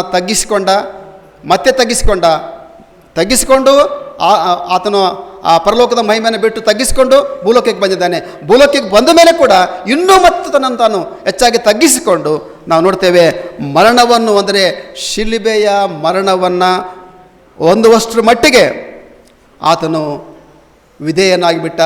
ಅಷ್ಟರ ಮಟ್ಟಿಗೆ ತನ್ನನ್ನು ತಗ್ಗಿಸಿಕೊಂಡು ನಮಗೋಸ್ಕರವಾಗಿ ತನ್ನ ಪ್ರಾಣವನ್ನು ಕೊಟ್ಟಿದ್ದಾನೆ ಅಂತಕ್ಕಂಥದ್ದನ್ನು ನೋಡ್ತೇವೆ ಪ್ರಿಯ. ತಗ್ಗಿಸಿಕೊಳ್ಳುವಂಥ ಯೇಸು ಕ್ರಿಸ್ತನ ಮೂಲಕವಾಗಿ ನಾವು ತಗ್ಗಿಸಿಕೊಳ್ಳುವಿಕೆ ಜೀವಿತವನ್ನು ಅಭ್ಯಾಸ ಮಾಡಿಕೊಳ್ಳಬೇಕೆಂಬುದಾಗಿ ನಮಗೆ ತಿಳಿದು ಬಂದದ್ದಾಗಿದೆ ಪ್ರಿಯರೇ. ಬಡವರು ತಮ್ಮನ್ನು ತಗ್ಗಿಸಿಕೊಳ್ಳುವವರು, ಆದರೆ ಐಶ್ವರ್ಯ ಸಂಪನ್ನಾಗತಕ್ಕಂಥ ದೇವರು ಏನು ಮಾಡ್ತಾನೆ, ಲೋಕವನ್ನೇ ಸೃಷ್ಟಿ ಮಾಡಿರ್ತಕ್ಕಂಥ ಸೃಷ್ಟಿಕರ್ತನು ತನ್ನನ್ನು ಎಷ್ಟರ ಮಟ್ಟಿಗೆ ತಗ್ಗಿಸಿಕೊಂಡೆಂಬುದಾಗಿ ನೋಡ್ತಕ್ಕಂಥವ್ರಾಗಿದ್ದೇವೆ. ಲೋಕವನ್ನು ಸೃಷ್ಟಿ ಮಾಡಿ ಲೋಕವೇ ಆತನ ಕೈಯಲ್ಲಿದೆ, ಆದರೂ ತನ್ನನ್ನು ತಗ್ಗಿಸಿಕೊಂಡು ನಮ್ಮ ಮುಂದೆ ಬಡವರಲ್ಲಿ ಬಡವನಾಗಿ, ದರಿದ್ರರಿಗೋಸ್ಕರವಾಗಿ, ಪಾಪದಲ್ಲಿ ಬಿದ್ದಂಥ ಜನಗೋಸ್ಕರವಾಗಿ, ಅವರು ಹುಡುಕಿ ರಕ್ಷಿತಕ್ಕೋಸ್ಕರವಾಗಿ ತನ್ನನ್ನು ತಗ್ಗಿಸಿಕೊಂಡು ತನ್ನ ಪ್ರಾಣವನ್ನೇ ಈಡು ಕೊಡುವಷ್ಟರ ಮಟ್ಟಿಗೆ ತಗ್ಗಿಸಿಕೊಂಡ, ತನ್ನ ರಕ್ತವನ್ನೇ ನಮಗೋಸ್ಕರವಾಗಿ ಧಾರೆ ಎರೆದು ಕೈ ಕೊಟ್ಟು ನಮ್ಮನ್ನು ಈ ಲೋಕದಲ್ಲಿ ಆತನು ಕೊಂಡುಕೊಂಡಿದ್ದಾನೆ. ಅಷ್ಟರ ಮಟ್ಟಿಗೆ ತಾನು ತಗ್ಗಿಸಿಕೊಂಡು ನಮ್ಮನ್ನು ನಮ್ಮ ಪಾಪಗಳಿಂದ ಬಿಡಿಸಿ, ಹೌದು, ತನ್ನ ಆ ಶ್ರೇಷ್ಠವಾಗಿರ್ತಕ್ಕಂಥ ಸೌಭಾಗ್ಯದಲ್ಲಿ ನಾವು ಕೂಡ ಯಾವಾಗಲೂ ಇರಬೇಕೆಂಬತಕ್ಕಂಥ ಮಹಾ ಉದ್ದೇಶದಿಂದ ಆತನ ಇಷ್ಟರ ಮಟ್ಟಿಗೆ ತನ್ನನ್ನು ತಗ್ಗಿಸಿಕೊಂಡೆಂಬುದಾಗಿ ದೇವರ ವಾಕ್ಯದಲ್ಲಿ ನೋಡ್ತೇವೆ ಪ್ರಿಯರೇ. ಯೇಸು ಕ್ರಿಸ್ತನು ಹುಟ್ಟುವಾಗಲೂ ಕೂಡ ಒಂದು ದೊಡ್ಡ ಅರಮನೆಯನ್ನು ಆರಿಸಿಕೊಂಡು ಬಂದ ಆತನು ಹುಟ್ಟಲಿಲ್ಲ ಪ್ರಿಯರೇ. ಆ ಪರಲೋಕದಲ್ಲಿ ಮಹಾಮಹಿಮಾ ಪದವಿಯಲ್ಲಿ ಆತನಿದ್ದ ಪ್ರಿಯರೇ. ಆ ಮಹಾಮಹಿಮಾ ಪದವಿಯನ್ನು ನಾವು ನೆನೆಸಿಕೊಳ್ಳುವಾಗ ಆ ಮಹಾಮಹಿಮಾ ಪದವಿಯನ್ನು ನಾವು ವರ್ಣಿಸಲಿಕ್ಕೆ ಅದು ಸಾಧ್ಯವಿಲ್ಲ ಪ್ರಿಯರೇ. ನಾವು ಕಣ್ಣಿಂದ ನೋಡಿಲ್ಲ, ಆದರೆ ಅದನ್ನು ವರ್ಣಿಸಲಿಕ್ಕೆ ನಮ್ಮಿಂದ ಖಂಡಿತವಾಗಲೂ ಸಾಧ್ಯ ಇಲ್ಲ ಪ್ರಿಯರೇ. ಅಂಥ ಮಹಿಮಾ ಪದವಿ ಅದು. ಆ ಮಹಿಮಾ ಪದವಿಯನ್ನು ಆತನ ಬಿಟ್ಟು ಈ ಲೋಕಕ್ಕೆ ಆತನು ಮನುಷ್ಯನಾಗಿ ಬಂದಾಗ, ಮಾನವನಾಗಿ ಜನಿಸಿ ಬಂದಾಗ, ಇಲ್ಲಿ ಯಾವುದೇ ಒಂದು ಅರಮನೆಯನ್ನು ಆರಿಸಿಕೊಂಡು ಆತನ ಅರಮನೆಯಲ್ಲಿ ಆತನು ಹುಟ್ಟಲಿಲ್ಲ ಪ್ರಿಯರೇ. ಆತನು ಹುಟ್ಟಿದವಂಥದ್ದು ಕೇವಲ ಒಂದು ದನದ ಕೊಟ್ಟಿಗೆ ಗೋದಲಿಯಲ್ಲಿ ಅಂತ ನಾವು ನೋಡ್ತೇವೆ ಪ್ರಿಯರೇ. ಅಷ್ಟು ತನ್ನನ್ನು ತಗ್ಗಿಸಿಕೊಂಡು ಆ ಮಹಿಮಾ ಪದವಿಯನ್ನು ಬಿಟ್ಟು ಈ ಬಂದು ಆ ಗೋದಲಿಯಲ್ಲಿ ಆತನು ಹುಟ್ಟಿದ ಒಬ್ಬ ಬಡಗಿಯ ಮಗನು ಎಂಬುದಾಗಿ ಆತನು ಕರೆಸಿಕೊಂಡೆಂಬುದಾಗಿ ನಾನು ನೋಡ್ತಕ್ಕಂಥವ್ರಾಗಿದ್ದೇವೆ ಪ್ರಿಯರೇ. ಎಲ್ಲವನ್ನ ಸೃಷ್ಟಿ ಮಾಡಿರ್ತಕ್ಕಂಥ ಕರ್ತರು, ಲೋಕವನ್ನೇ ಸೃಷ್ಟಿ ಮಾಡಿರ್ತಕ್ಕಂಥ ಸೃಷ್ಟಿಕರ್ತನು ಒಂದು ಉತ್ತಮವಾದಂಥ ಒಂದು ಸ್ಥಳವನ್ನು ತನಗೆಂಬುದಾಗಿ ಆತನ ಈ ಲೋಕದಲ್ಲಿ ಆರಿಸಿಕೊಳ್ಳಲಿಲ್ಲ ಪ್ರಿಯರೇ. ಉತ್ತಮವಾದ ಸ್ಥಳ ನನಗೆ ಬೇಕೆಂಬುದಾಗಿ ಆರಿಸಿಕೊಂಡು ಆತನು ಬರಲಿಲ್ಲ ಪ್ರಿಯರೇ. ಆತನಿಗೆ ಒಂದು ಸ್ವಂತ ಮನೆ ಆತನಿಗೋಸ್ಕರವಾಗಿ ಈ ಲೋಕದಲ್ಲಿ ಆತನಿಗೆ ಪಡೆದುಕೊಳ್ಳಲಿಲ್ಲ ಪ್ರಿಯರೇ. ಯಾವೊಂದು ಮನೆಯನ್ನು ಆತನು ಪಡೆದುಕೊಳ್ಳಲಿಲ್ಲ ಪ್ರಿಯರೇ. ಅದಕ್ಕೋಸ್ಕರವಾಗಿ ನಾವು ನೋಡ್ತೇವೆ, ನರಿಗಳಿಗೆ ಗುದ್ದುಗಳಿವೆ, ಆಕಾಶದಲ್ಲಿ ಹಾರಾಡ್ತಕ್ಕಂಥ ಪಕ್ಷಿಗಳಿಗೆ ಗೂಡುಗಳಿವೆ, ಆದರೆ ಮನುಷ್ಯ ಕುಮಾರನಿಗೆ ಅಥವಾ ದೇವಕುಮಾರನಿಗೆ ಆತನಿಗೆ ತಲೆ ಇಡುವಷ್ಟಂತೂ ಸ್ಥಳ ಇಲ್ಲ, ಒಂದು ಮಲಗಲು ಕೊಳ್ಳಿಕ್ಕೆ ಆತನಿಗೆ ಸ್ಥಳ ಇಲ್ಲ ಎಂಬುದಾಗಿ ದೇವರ ವಾಕ್ಯದಲ್ಲಿ ಓದ್ತೇವೆ ಪ್ರಿಯರೇ. ಅಂಥ ಒಂದು ಸ್ಥಿತಿಯಲ್ಲಿ, ಅಂಥ ಒಂದು ತಗ್ಗಿಸುವಿಕೆಯಲ್ಲಿ ಆತನು ಈ ಲೋಕದಲ್ಲಿ ಬಂದನೆಂಬುದಾಗಿ ನೋಡ್ತಕ್ಕಂಥವ್ರಾಗಿದ್ದೇವೆ ಪ್ರಿಯರೇ. ಹೌದು ಪ್ರಿಯರೇ, ನಾವು ನೋಡ್ತೇವೆ ಆತನಿರುವಂಥ ಆ ಕಾಲದಲ್ಲಿ, ಯೇಸು ಜೀವಿಸ್ತಿದ್ದಂಥ ಆ ಒಂದು ಕಾಲದಲ್ಲಿ ಏನೆಲ್ಲ ಇದ್ದವು, ರಥಗಳಿದ್ದವು, ಕುದುರೆಗಳಿದ್ದವು, ಎಲ್ಲ ಸಹ ಇದ್ದವು. ಈ ರಥಗಳ ಕುದುರೆಗಳ ಮೇಲೆ ಕೂತ್ಕೊಂಡು ಹೋಗ್ಬೇಕೆಂಬತಕ್ಕಂಥ ಆಸೆ ಯೇಸುಗಿಲ್ಲ ಪ್ರಿಯರೇ. ಯಾವುದನ್ನೂ ಇಲ್ಲ ಪ್ರಿಯರೇ. ರಥಗಳು ಕುದುರೆಗಳಿದ್ದಂಥ ಆ ಸ್ಥಳದ ಸಮಯದಲ್ಲಿ ನೋಡಿ, ದೇವರು ತನ್ನ ಕಾಲುನಡಿಗೆಯಿಂದಲೇ ಹೋಗಿ ಆ ಪರಲೋಕ ರಾಜ್ಯದ ಸಂದೇಶವನ್ನು ಅನೇಕರಿಗೆ ಸಾರಿದೆ ಎಂಬುದಾಗಿ ನೋಡ್ತಕ್ಕಂಥದ್ದು. ಕಾಲುನಡಿಗೆಯಿಂದ ಹೋಗಿ ತನ್ನ ಇಡೀ ಜೀವಿತ ಕಾಲ, ಎಷ್ಟು ವರ್ಷದಲ್ಲಿ ಬದುಕೇನೋ ಆತನ ಇಡೀ ಜೀವಿತ ಕಾಲದೆಲ್ಲ ಆತನು ಕಾಲುನಡಿಗೆಯಿಂದ ಹೋಗಿ ಆತನು ತನ್ನ ಸೇವೆಯನ್ನು ಆತನು ಮಾಡಿದೆ ಎಂಬುದಾಗಿ ನೋಡ್ತಕ್ಕಂಥವ್ರಾಗಿದೆ. ಒಂದೇ ಒಂದು ಸಾರಿ ನಾವು ನೋಡ್ತಕ್ಕಂಥವ್ರಾಗಿದ್ದೇವೆ. ಆತನು ಒಂದು ವಾಹನವನ್ನು ಹತ್ತಾನೆ. ಆ ವಾಹನ ಎಂಥದಂದರೆ ಮನುಷ್ಯರಿಗಿಂತಲೂ ನಿಧಾನವಾಗಿ ಚಲಿಸುವಂಥ ವಾಹನ ಅದು. ಏನ್ರಿ ಅದು ವಾಹನ? ಕತ್ತೆ ಮೇಲೆ ಮನುಷ್ಯರಿಗಿಂತಲೂ ನಿಧಾನವಾಗಿ ಚಲಿಸುವಂಥ ಒಂದು ವಾಹನವನ್ನು ಆತನು ಹತ್ತಾನೆ. ಅದು ಯಾವಾಗ ಗೊತ್ತಾ? ತನ್ನ ಮರಣದ ಗಳಿಗೆ ಹತ್ತಿರ ಬಂದಾಗ. ಅದು ಒಂದೇ ಸಾರಿ ಆತನು ಕತ್ತೆಯ ಮೇಲೆ ಹತ್ತಿ ಆತನು ಅದನ್ನು ನೆರವೇರಿಸುವಂಥ ಯೆರೂಸಲೇಮಿಗೆ ಅರಸನಾಗಿ ಪ್ರವೇಶ ಮಾಡ್ತಕ್ಕಂಥ ಅದು ಸಂದರ್ಭ. ಆಗ ಮಾತ್ರ ಆತನು ಆ ವಾಹನದ ಮೇಲೆ ಹತ್ತಾನೆ, ಕತ್ತೆಯ ಮೇಲೆ ಆತನು ಹತ್ತಿದೆ ಎಂಬುದಾಗಿ ನಾವು ನೋಡ್ತಕ್ಕಂಥವ್ರಾಗಿದ್ದೇವೆ ಪ್ರಿಯರೇ. ಆತನು ಅದಕ್ಕೋಸ್ಕರವಾಗಿ ಆತನು ತನ್ನನ್ನು ಎಷ್ಟರ ಮಟ್ಟಿಗೆ ಈ ಲೋಕದಲ್ಲಿ ತನ್ನನ್ನು ತಗ್ಗಿಸಿಕೊಂಡೆಂಬುದಕ್ಕೆ ಇದು ಒಂದು ಉದಾಹರಣೆ ಆಗಿದೆ ಪ್ರಿಯರೇ. ಸಂಪೂರ್ಣವಾಗಿ ತನ್ನನ್ನು ತಗ್ಗಿಸಿಕೊಂಡು ನಾವುಗಳು ಕೂಡ ಆತನನ್ನು ಹಿಂಬಾಲಿಸ್ತಕ್ಕಂಥ ನಾವುಗಳು ಸಹ ಆ ತಗ್ಗಿಸುವಿಕೆಯ ಮೂಲಕವಾಗಿ ನಾವು ದೇವರ ಕೃಪೆಯನ್ನು ಹೊಂದಿಕೊಳ್ಳಬಹುದು ಎಂಬುದಕ್ಕೆ ನಮಗೆ ದಾರಿ ದೀಪವಾಗಿ ಆತನಿದ್ದಾನೆ ಪ್ರಿಯರೇ. ತನ್ನನ್ನು ಸಂಪೂರ್ಣವಾಗಿ ಆತನು ತಗ್ಗಿಸಿಕೊಂಡ, ಎಷ್ಟರ ಮಟ್ಟಿಗೆ ತಗ್ಗಿಸಿಕೊಂಡ ಎಂಬುದಾಗಿ ಈ ಒಂದು ಕಥೆಯನ್ನು ಹತ್ತಿರದ ಮೂಲಕವಾಗಿ ನಾವು ತಿಳ್ಕೊಳ್ತಾ ಇದ್ದೇವೆ ಪ್ರಿಯರೇ. ಆತನು ತಗ್ಗಿಸಿಕೊಳ್ಳುವಿಕೆಯನ್ನು ಕುರಿತಾಗಿ ಪ್ರವಾದಿಯಾಗಿರ್ತಕ್ಕಂಥ ಜಕರಿಯನು ಒಂದು ಮಾತನ್ನು ಭಾಳ ಸ್ಪಷ್ಟವಾಗಿ ಬರ್ತಾನೆ. ಯೇಸು ಕ್ರಿಸ್ತನ ತಗ್ಗಿಸುವಿಕೆಯ ಕುರಿತಾಗಿ ಜಕರಿಯನು ಒಂದು ಮಾತನ್ನು ಬರ್ತಾನೆ. ಜಕರಿಯ ಪ್ರವಾದನೆ ಗ್ರಂಥ 9ನೇ ಅಧ್ಯಾಯ 9ನೇ ವಚನ ನಾವು ಸ್ವಲ್ಪ ನೋಡೋಣ ಪ್ರಿಯರೇ. ಜಕರಿಯ 9:9 ಏನು ಬರ್ತಾನೆ ಸ್ವಲ್ಪ ನೋಡಿ.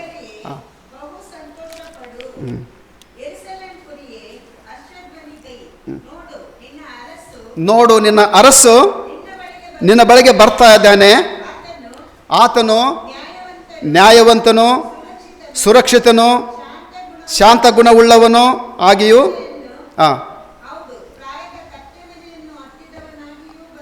ಮಾರುತ್ತಾನೆ. ಇಲ್ಲಿ ಹೇಳ್ಪಟ್ಟಿದೆ ಅಂದರೆ ಪ್ರಾಯದ ಕತ್ತೆ ಮರಿನ ಹತ್ತಿ ಬರ್ತಕ್ಕಂಥ ಯೇಸು ಕ್ರಿಸ್ತನನ್ನು ಕುರಿತಾಗಿ ಜಕರಿಯ ಪ್ರವಾದನೆ, ಯೇಸು ಕ್ರಿಸ್ತನ ಬರೋದಕ್ಕಿಂತ ಎಷ್ಟೋ ವರ್ಷಗಳ ಮೊದಲೇ ಈ ಒಂದು ಮಾತನ್ನು ಇಲ್ಲಿ ಹೇಳ್ತಾ ಇದ್ದಾನೆ ಪ್ರಿಯರೇ. ಈ ಒಬ್ಬ ತಗ್ಗಿಸಿಕೊಳ್ಳುವಂಥ ಒಬ್ಬ ಅರಸ ನಿನ್ನ ಬಳಿಗೆ ಬರ್ತಾ ಇದ್ದಾನೆ. ಆತ ಎಂಥ ಅರಸ ಎಂಬುದಾಗಿ ಅಲ್ಲಿ ಹೇಳ್ತಾ ಇದ್ದಾನೆ ಪ್ರಿಯರೇ. ಭಾಳ ಸ್ಪಷ್ಟವಾಗಿ ಹೇಳ್ತಾನೆ. ಆತನು ನ್ಯಾಯವಂತನು, ಆತನು ನೀತಿವಂತನು, ಆತನು ಸುರಕ್ಷಿತನು, ಶಾಂತ ಗುಣವುಳ್ಳಂಥ ದೇವರು ಆತನಾಗಿದ್ದಾನೆ. ಆತನ ಅರಸನಾಗಿ ಕೇವಲ ಒಂದು ಕತ್ತೆಯ ಮೇಲೆ ಹತ್ತಿಕೊಂಡು ಬರುವಂಥ, ತಗ್ಗಿಸಿಕೊಳ್ಳುವಂಥ ಒಬ್ಬ ದೊಡ್ಡ ಅರಸ, ಆ ಪರಲೋಕದ ರಾಜನು ಆತನೆಂಬುದಾಗಿ ಇಲ್ಲಿ ಜಕರಿಯನು ಯೇಸು ಕ್ರಿಸ್ತನ ಕುರಿತಾಗಿ ಇಲ್ಲಿ ಬರ್ತಾ ಇದ್ದಾನೆ ಪ್ರಿಯರೇ. ಹೌದು ಪ್ರಿಯರೇ, ನಾವು ಯೇಸುವಿನ ತಗ್ಗಿಸಿಕೊಳ್ಳುವಿಕೆಯನ್ನು ನಾವು ಅನುಸರಿಸಬೇಕೆಂಬುದಾಗಿ ನಮಗೆ ಅನಿಸುವುದಿಲ್ಲ ಪ್ರಿಯರೇ. ಇದನ್ನು ನೋಡುವಾಗ, ಈ ವಾಕ್ಯವನ್ನು ನೋಡುವಾಗ, ಯೇಸು ಕ್ರಿಸ್ತನ ಜೀವಿತವನ್ನು ನಾವು ಆಲೋಚನೆ ಮಾಡುವಾಗ ನಾವು ಸಹ ಕ್ರಿಸ್ತನ ಹಾಗೆ ನಾವು ತಗ್ಗಿಸಲ್ಪಡಬೇಕೆಂಬತಕ್ಕಂಥ ಒಂದು ಅನುಭವಕ್ಕೆ ನಾವು ಬರಬೇಕಾಗಿದೆ ಪ್ರಿಯರೇ. ಒಂದು ಸತ್ಯವೇದ ಒಂದು ಶಾಲೆಯಲ್ಲಿ, ಒಂದು ಥಿಯಾಲಜಿಕಲ್ ಸೆಮಿನರ್ನಲ್ಲಿ ಒಬ್ಬ ಯವನಸ್ಥನಾಗಿರ್ತಕ್ಕಂಥ ಒಬ್ಬ ವಿದ್ಯಾರ್ಥಿ ಹೋಗಲಿಕ್ಕೆ ಮನಸ್ಸು ಮಾಡಿದ. ಈ ಒಬ್ಬ ವಿದ್ಯಾರ್ಥಿ ಏನಂದರೆ ಭಾಳ ದೊಡ್ಡ ಶ್ರೀಮಂತ ತಂದೆ ತಾಯಿಗಳ ಮಗ. ಇವನು ತಂದೆ ತಾಯಿಗಳಿಗೆ ಆ ಮಗ ಇದ್ದ ಶ್ರೀಮಂತರು, ಭಾಳ ಶ್ರೀಮಂತರು. ಅದಕ್ಕೋಸ್ಕರವಾಗಿ ಅವರೇನೆಂದರೆ ತಮ್ಮ ಮಗನನ್ನು ಈ ದೇವರ ಸೇವೆಗೋಸ್ಕರವಾಗಿ ಕಳಿಸಬೇಕೆಂತಕ್ಕಂಥ ಒಂದು ಹಂಬಲ ಅವರಲ್ಲಿ ಹೆಚ್ಚಾಗಿ ಹುಟ್ಟಿತಂತೆ ಪ್ರಿಯರೇ. ಅದಕ್ಕೋಸ್ಕರವಾಗಿ ಮಗನಿಗೆ ಹೇಳ್ತಾರೆ, ಮಗನೇ, ನಾವು ನಿನ್ನನ್ನು ಒಬ್ಬ ದೊಡ್ಡ ಸೇವಕನಾಗಿ ನಾವು ನಮ್ಮ ಜೀವನದಲ್ಲಿ ನಾನು ನೋಡಬೇಕು. ಅದಕ್ಕೋಸ್ಕರವಾಗಿ ನೀನು ಸೇವೆಗೋಸ್ಕರವಾಗಿ ಹೋಗು, ಬೈಬಲ್ ಟ್ರೈನಿಂಗ್ ಹೋಗಿಬಿಟ್ಟು ಮುಗಿಸ್ಕೊಂಡು ಬಾಪ. ನೀನು ಸಂಬಳಕ್ಕೋಸ್ಕರವಾಗಿ ದುಡಿದು ಸಂಪಾದನೆ ಮಾಡಬೇಕಂತಕ್ಕಂಥ ಉದ್ದೇಶದಿಂದ ನೀನು ಹೋಗಬೇಡ. ದೇವರು ನಮಗೆ ಸಾಕಷ್ಟು ಕೊಟ್ಟಿದ್ದಾನೆ. 4 ತಲೆಮಾರುಗಳವರೆಗೆ ತಿಂದು ಉಂಡು ಇರುವಷ್ಟು ದೇವರು ನಮಗೆ ಕೊಟ್ಟಿದ್ದಾನೆ. ನೀನು ಸಂಬಳಕ್ಕಾಗಿ ಹೋಗಬೇಡ, ನೀನು ಸೇವಕನಾಗಿ, ನಿನ್ನನ್ನು ನಾವು ಒಬ್ಬ ದೊಡ್ಡ ಸೇವಕನಾಗಿ ನಾವು ಕಾಣಬೇಕು ನಿನ್ನನ್ನು. ಅದಕ್ಕೋಸ್ಕರವಾಗಿ ನೀನು ಹೋಗು ಎಂಬುದಾಗಿ ತಂದೆ ತಾಯಿಗಳು ಅವನಿಗೆ ಒತ್ತಾಯಪೂರ್ವಕವಾಗಿ ಸೇವೆಗೆ ಕಳಿಸಿದ್ರು ಪ್ರಿಯರೇ. ಅವನು ಹೋದ. ಒಂದು ಥಿಯಾಲಜಿಕಲ್ ಸೆಮಿನರ್ನಲ್ಲಿ ತನ್ನ ವಿದ್ಯಾಭ್ಯಾಸವನ್ನು ಮುಗಿಸಿಕೊಂಡ. ತಂದೆ ತಾಯಿಗಳ ಒಂದು ಒತ್ತಾಯದ ಮೇರೆಗೆ ಅವನು ಬಂದು ಅಲ್ಲಿ ತನ್ನ ವಿದ್ಯಾಭ್ಯಾಸವನ್ನು ಮುಗಿಸಿಕೊಂಡು ಒಬ್ಬ ಸೇವಕನಾಗಿ ಹೋಗಬೇಕೆಂಬುದಾಗಿ ಬಂದ. ತನ್ನ ವಿದ್ಯಾಭ್ಯಾಸವನ್ನು ಮುಗಿಸಿಕೊಂಡ ಮೇಲೆ, ಸತ್ಯವೇದ ಅಧ್ಯಯನವನ್ನು ಮುಗಿಸಿಕೊಂಡ ಮೇಲೆ ಅವನು ಹೋಗ್ತಾನೆ. ನಾನು ವಿದ್ಯಾಭ್ಯಾಸ ಮುಗಿಸ್ಕೊಂಡಿಲ್ಲ, ಇವಾಗ ಯಾವುದಾದ್ರೂ ಒಂದು ಡಯಸಿಸ್ನಲ್ಲಿ ಸೇರಿಕೊಂಡು ಸೇವೆಯನ್ನು ಮಾಡಬೇಕೆಂಬುದಾಗಿ ಆತನು ಒಂದು ಡಯಸಿಸ್ಗೆ ಹೋಗ್ತಾನೆ. ಬೇಕಾದಷ್ಟಿದೆ, ಆದರೆ ಒಂದು ತನ್ನ ಕೆಲಸ ತನ್ನ ಕಾಲ ಮೇಲೆ ನಿಲ್ಲಬೇಕಲ್ಲ. ತಂದೆ ತಾಯಿಗಳು ಗಳಿಸಿರ್ತಕ್ಕಂಥ ಆಸ್ತಿ ಬೇಕಾದಷ್ಟು ಇರ್ಬೋದು, ಆದರೆ ನಾನು ಒಬ್ಬ ಸೇವಕನಾಗಿ ನಾನು ಕೂಡ ಒಂದು ಸೇವೆ ಮಾಡಬೇಕಲ್ಲ ಎಂಬ ಉದ್ದೇಶದಿಂದ ಒಂದು ಡಯಸಿಸ್ಗೆ ಹೋಗ್ತಾನೆ. ಹೋಗ್ಬಿಟ್ಟು ಅಲ್ಲಿ ತನಗೆ ಅಪಾಯಿಂಟ್ಮೆಂಟಲ್ಲಿ ಕೇಳಿಬಿಟ್ಟು ಅಲ್ಲಿ ನಮಗೆ ಸೇವೆಗೋಸ್ಕರವಾಗಿ ತೆಗೆದುಕೊಳ್ಬೇಕೆಂಬುದಾಗಿ ಕೇಳಿಕೊಳ್ಳುವಾಗ ಆ ಡಯಸಿಸ್ನವರು ಅವನನ್ನು ನೋಡಿಬಿಟ್ಟು ಅವನಿಗೆ ಹೇಳ್ತಾರೆ, ಆಯ್ತಪ್ಪ, ನೀನು ಈಗ ತಾನೇ ನಿನ್ನ ಸೆಮಿನರಿಯನ್ನು ಮುಗಿಸ್ಕೊಂಡು ಬಂದಿದೆಯಾ, ಹಾಗಾಗಿ ನಿನಗೆ ಯಾವುದೋ ಒಂದು ಸಭೆಗೆ ಸಭಾಪಾಲಕನಾಗಿ ತಕ್ಷಣವೇ ನೇಮಕ ಮಾಡಲಿಕ್ಕೆ ನಿನಗೆ ಆಗೋದಿಲ್ಲ. ಆದ್ದರಿಂದ ನೀನು ಕೆಲವು ದಿವಸಗಳ ಕಾಲ ಇಲ್ಲಿ ಒಬ್ಬ ನಮ್ಮ ಡಯಸಿಸ್ ಒಬ್ಬರು ಚೇರ್ಮನ್ ಇದ್ದಾರೆ, ಅವರ ಮನೆಯಲ್ಲೇ ನೀನು ಸ್ವಲ್ಪ ದಿವಸ ಇದ್ದುಕೊಂಡು ಕೆಲಸ ಮಾಡಬೇಕು. ಅವರ ಮನೆ ಶುಚಿ ಮಾಡು, ಅವರ ಆಫೀಸ್ಗಳು ಶುಚಿ ಮಾಡು, ಎಲ್ಲೆಲ್ಲ ನೋಡ್ಕೋ, ಅವರ ಕೆಳಗಡೆ ಇದ್ದುಕೊಂಡು ಕೆಲಸ ಮಾಡು. ಅವ್ರು ಏನು ಹೇಳ್ತಾರೋ ಅದನ್ನು ಮಾಡಿಕೊಂಡಿರು ಸ್ವಲ್ಪ ದಿವಸ, ನಿನಗೆ ಸ್ವಲ್ಪ ದಿವಸ ಆದಮೇಲೆ ಬೇಕಾದ್ರೆ ನೋಡೋಣ ಎಂಬುದಾಗಿ ಅವನಿಗೆ ಅಂಥ ಒಂದು ಕೆಲಸವನ್ನು ಅವರು ಡೈಸಿಸ್ನಲ್ಲಿ ಕೊಡ್ತಾರೆ. ಕೊಟ್ಟಾಗ ಅವನೇನು ಮಾಡ್ತಾನೆ, ನಾನು ಇಂಥ ಕೆಲಸಕ್ಕೋಸ್ಕರವಾಗಿಯೇ ಬಂದಿದ್ದ, ನಾನು ಒಬ್ಬ ದೊಡ್ಡ ಶ್ರೀಮಂತನ ಮಗ, ನಾನು ಹೋಗಿ ಮನೆ ಕಸ ಗುಡಿಸು ಅದು ಕ್ಲೀನ್ ಮಾಡಂತ ಹೇಳೋಕ್ಕೆ ನಾನು ಥಿಯಲಾಜಿಕಲ್ಲು ಸೆಮಿನರಿ ಮುಗಿಸ್ಕೊಂಡು ಬಂದಿರೋದ ನಾನು ಎಂಬುದಾಗಿ ಕೋಪಗೊಂಡವನಾಗಿ ಅವನು ಹೋಗಿಬಿಡ್ತಾನೆ. ಆ ಕೆಲಸ ತೆಗೆದುಕೊಳ್ಳೋದಿಲ್ಲ, ಹೋಗ್ತಾನೆ. ಹೋದಾಗ ಅವನು ತನ್ನ ಮನೆಗೆ ಹೋಗಿ ದಿನಾಗಲೂ ಸತ್ಯವೇದದ ಒಂದು ಧ್ಯಾನವನ್ನು ಮಾಡ್ತದೆ. ಯಾಕಂದರೆ ಥಿಯಲಾಜಿಕಲ್ ಸ್ಟೂಡೆಂಟ್ ಅಲ್ಲ, ಅವನಿಗೆ ಸ್ವಲ್ಪ ಅಭ್ಯಾಸ ಪರಿಪಾಠ ಆಗಿತ್ತು. ದೇವರ ವಾಕ್ಯವನ್ನು ಮಾಡುವಂಥದ್ದು, ಬೈಬಲ್ ಸ್ಟಡಿ ಮಾಡುವಂಥದ್ದು ಒಂದು ಅಭ್ಯಾಸ ಇತ್ತು ಅವನಿಗೆ. ಹೋಗಿ ಮನೆಯಲ್ಲಿ ಕೂತ್ಕೊಂಡು ಒಂದು ದಿವಸ ದೇವರ ವಾಕ್ಯದ ಒಂದು ಧ್ಯಾನವನ್ನು ಮಾಡ್ತಾಯಿದ್ದ. ಯೋಹಾನ ಬರೆದ ಸುವಾರ್ತೆ 13ನೇ ಅಧ್ಯಾಯ 14 ಮತ್ತು 15ನೇ ಒಂದು ವಚನ ಸ್ವಲ್ಪ ನಾವು ನೋಡೋಣ. ಈ ಒಂದು ವಾಕ್ಯವನ್ನು ಧ್ಯಾನ ಮಾಡ್ತಾಯಿದ್ದೆ. ಅವನು ವಾಕ್ಯ ಓದುತ್ತಾ ಬೈಬಲ್ ಸ್ಟಡಿ ಮಾಡ್ತಿರುವಂಥ ಸಂದರ್ಭದಲ್ಲಿ ಜಾನ್ ಚಾಪ್ಟರ್ 13 ವರ್ಸಸ್ 14 ಆ್ಯಂಡ್ 15 ಓದ್ತಾ ಇದ್ದ. ಓದೋಣ ಸ್ವಲ್ಪ, ಏನು ಬರ್ತಿದೆ.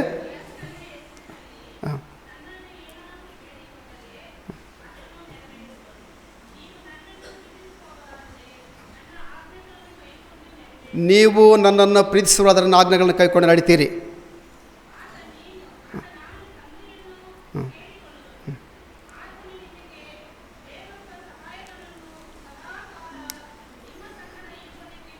ಹಾಂ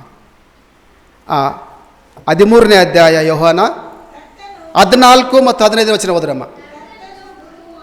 ನೋಡಿ, ಇದು ವಾಕ್ಯ ನೋಡಿ, ಇಲ್ಲಿ ಹೇಳ್ತಾ ಇದ್ದಾನೆ, ಇದು ಓದ್ತಾ ಇದ್ದಾನೆ, ಧ್ಯಾನ ಮಾಡ್ತಾ ಇದ್ದಾನೆ ಆ ವ್ಯಕ್ತಿ. ಮಾಡುವಾಗ ಆತನಿಗೆ ಸಿಕ್ಕಂಥ ವಾಕ್ಯ ಓದಮ್ಮ.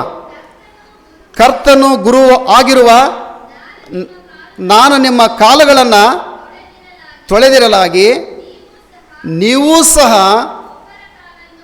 ಒಬ್ಬರ ಕಾಲನ್ನು ಒಬ್ಬರು ತೊಳೆಯುವಂಥ ಹಂಗಿನವರಾಗಿದ್ದೀರಿ.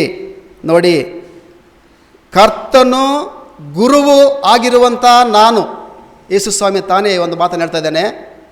ಕರ್ತನು ಗುರುವು ಆಗಿರುವಂಥ ನಾನು ನಿಮ್ಮ ಕಾಲುಗಳನ್ನು ತೊಳೆದಿರಲಾಗಿ ನೀವು ಸಹ ಒಬ್ಬರ ಕಾಲನ್ನು ಒಬ್ಬರು ತೊಳೆಯುವಂಥ ಹಂಗಿನಲ್ಲಿದ್ದೀರಿ ಅಂತಕ್ಕಂಥ ಈ ವಾಕ್ಯವನ್ನು ಓದಿ ಧ್ಯಾನಿಸುವಾಗ ಅವನ ಹೃದಯ ಒಡೆದೋಯ್ತು. ಪ್ರೇಯರೆ, ಒಡೆದೋಯ್ತು.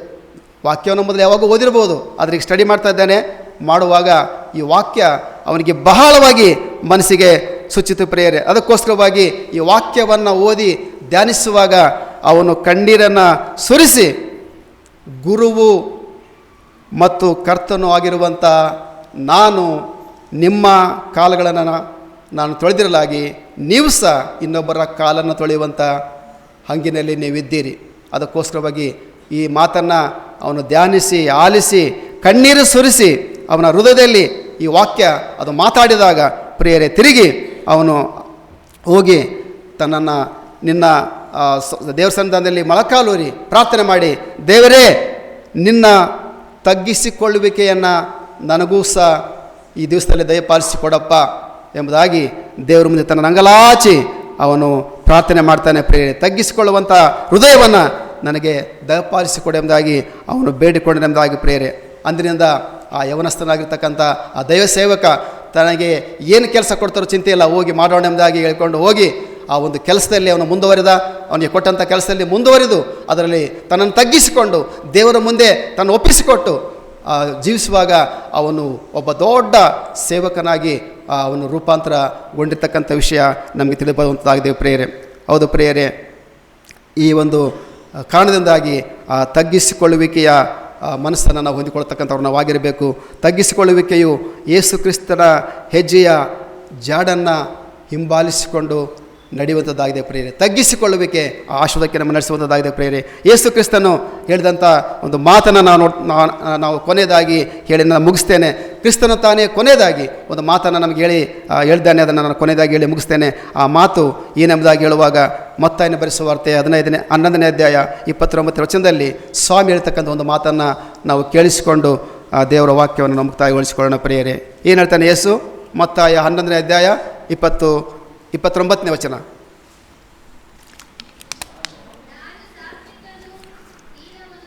ನಾನು ಸಾತ್ವಿಕನು ದೀನ ಮನಸ್ಸುಳ್ಳವನು ಆಗಿರೋದ್ರಿಂದ ನನ್ನ ನೊಗವನ್ನು ನಿಮ್ಮ ಮೇಲೆ ತೆಗೆದುಕೊಂಡು ನನ್ನಲ್ಲಿ ಕಲಿತುಕೊಳ್ಳ್ರಿ. ಸಾಕಾ ಸ್ವಾಮಿ ಹೇಳ್ತಕ್ಕಂಥ ಮಾತು? ಹೇಳ್ತಾನೆ ಸ್ವಾಮಿ, ನಾನು ಸಾತ್ವಿಕನಾಗಿದ್ದೇನೆ, ದೀನ ಮನಸ್ಸುಳ್ಳವನು ಕೂಡ ನಾನು ಆಗಿದ್ದೇನೆ.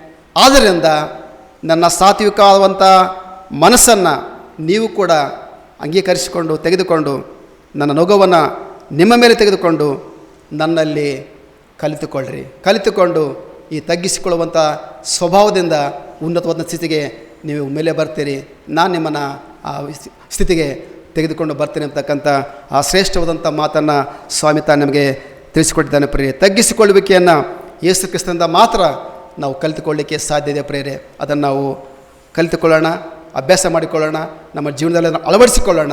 ಹಾಗೆ ಜೀವಿಸಿ ಕ್ರಿಸ್ತನ ಕೃಪೆಗೆ ಪಾತ್ರರಾಗಿ ಈ ಲೋಕದಲ್ಲಿ ಸಾಕ್ಷಿ ಮಕ್ಕಳಾಗಿ ಬದುಕಲಿಕ್ಕೆ ಪ್ರಯಾಸ ಪಡೋಣ. ಹೀಗಾಗುವಂಥ ದೇವರು ತನ್ನ ಕೃಪಾ ಸಹಾಯ ನಮಗೆ ದಯಪಾಲಿಸಲಿ. ಆಮೇನ್.